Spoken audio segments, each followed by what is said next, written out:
Sayap militer Hamas Brigade Al-Qassam kembali meluncurkan serangan roket ke arah Israel.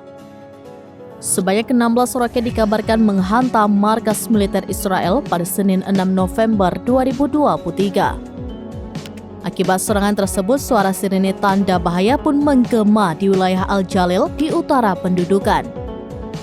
Brigade Al-Qassam semakin intens melakukan serangan ke arah Israel dalam beberapa waktu belakangan. Sayap militer Hamas itu juga mengaku bertanggung jawab atas serangan yang terjadi pada Senin kemarin. Al-Qassam mengklaim pasukannya menembakkan 16 roket ke Nahariyah dan selatan Haifa. Belasan roket yang ditembakkan itu pun diklaim tepat sasaran dan meledak mengenai sejumlah pangkalan militer rezim Zionis di utara wilayah pendudukan. Stasiun televisi Sky News juga melaporkan bahwa pangkalan militer Al-Rahib milik Israel dihantam sejumlah roket hingga hancur tak bersisa. Sebelum serangan tersebut, wilayah pendudukan juga diserang sekitar 10 rudal dari Hizbullah.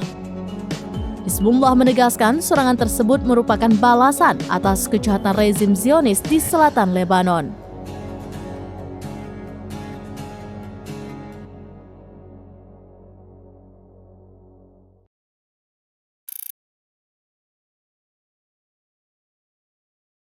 Download Tribun X sekarang, menghadirkan lokal menjadi Indonesia.